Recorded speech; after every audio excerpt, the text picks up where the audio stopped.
বাংলাদেশের এই যে গণ অভ্যুত্থান হয়েছিল, এটার অন্য দাবি ছিল যুব সমাজ বেকার অবস্থা, তাদের চাকরি দরকার। পিএসসিতে একটি নিরপেক্ষ কমিশন হবে। পিএসসি ভবিষ্যতে এসে কোনো ভাইয়ার রিকমেন্ডেশন দিবে না।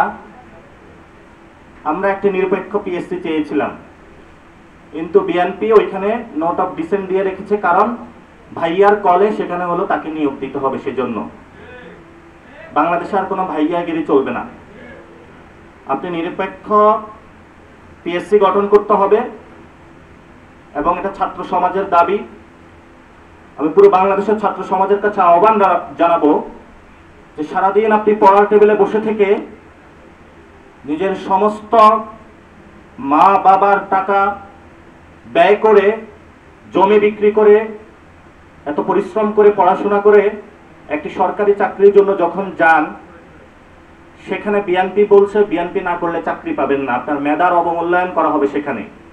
এই জন্য যদি কনসেনসাস কমিশনের উপরে কোনো বিএনপি আঁচড় বসাতে চায়, ছাত্র সমাজকে ঐক্যবদ্ধভাবে আহ্বান জানাবো যে নিজের অধিকারটা আপনারা রাজপথ থেকে বুঝে নেবেন।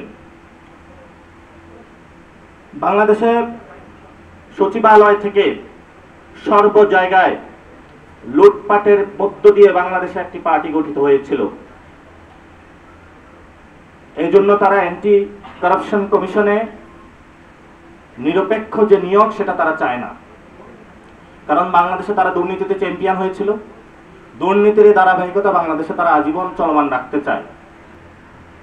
দ্বিতীয় যে প্রশ্নটি এসেছে সেটি হলো জামায়াতের অবস্থান নিয়ে।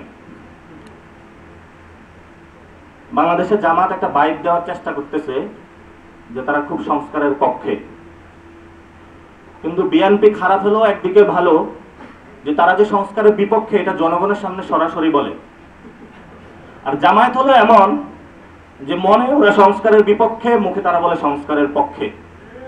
আমরা এখনো সুপারিশমালার কোনো সমাধান করতে পারি নাই, প্রস্তাব আমরা একে নাকি দুয়ে যাবে সেই বিষয়ে সমাধান করতে পারি নাই, আদেশের বিষয়ে কোনো সমাধান করতে পারি নাই। তারা নতুন করে মার্কেটে নিয়ে এসেছে গণভোট। গণভোট হবে, গণভোট হলে তো জামাত যে পার্লামেন্টে 300 সিট পেয়ে যাবে সেটা তো আর বাংলাদেশে হচ্ছে না। আমরা আগেও বলেছি, গণভোটে যদি হ্যাঁ জয় যুক্ত হয়, এটা তো বাংলাদেশের জনগণের জয় যুক্ত হবে, এটা তো জামায়াত ইসলামের জয় হবে না। এই জন্য আমরা জামায়াত ইসলামের কাছে আহ্বান রাখবো, ভণ্ডামি বাদ দেন। আপনারা ভণ্ডামি বাদ দেন। ভণ্ডামি বাদ দিয়ে অন্তরে কি আছে একটু খুলে বলেন। লোয়ার হাউসে পিয়ার কি একটু সিট বার্গেইনের জন্য, যেটা 4 দলীয় জোটে করেছিলেন, ওইটা কি একটু বাড়ানোর জন্য চাচ্ছেন নাকি অন্য কোনো কারণে? গণভোটের প্রশ্ন বা তারিখটা আগে চাচ্ছেন, এটা কি কিছু সিট বাড়ানোর জন্য নাকি অন্য কোনো কারণে? যদি রাজপথে নামতে হয় যৌক্তিক দাবি নিয়ে নামেন। আর তাদের কাছে নতুন করে একটি ভর চেপেছে তাদের উপরে। তারা জনগণকে বোঝাতে চাচ্ছে যে আমরা হলো বিএনপির অ্যান্টি, বাংলাদেশকে নতুন একটি জায়গায় নিয়ে যেতে চাই। কিন্তু আমরা মনে করি যে জামায়াত এবং বিএনপি নিজেদের মধ্যে আন্ডারস্ট্যান্ডিং করে ইলেকশনে সিট ভাগাভাগি করতেছে, এবং সেখানে তারা জামায়াত প্রশ্ন নিয়ে এসেছে লোয়ার হাউসের পিয়ার, বিএনপি প্রশ্ন নিয়ে এসেছে নোট অফ ডিসেন্ট। এগুলো নিয়ে তারা সরকারের সাথে বার্গেইন করতে চায়। কোথায় ডিসি নিয়োগ দিবে, কোথায় এসপি নিয়োগ দিবে।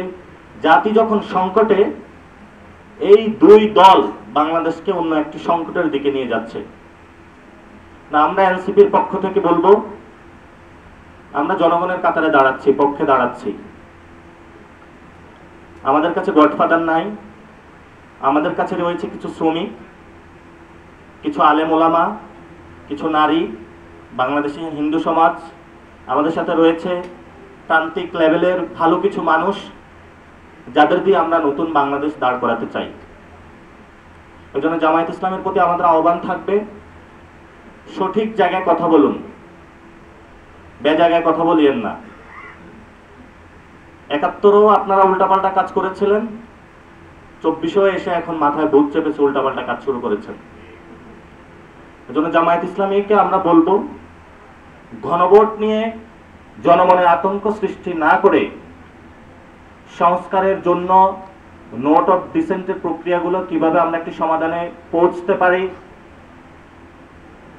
আদেশটা কিভাবে জারি করা যায়, ডক্টর ইউনূস শহীদ মিনারে কখন এসে জারি করবেন, সেই বিষয়ে আপনাদের দাবি তোলা উচিত।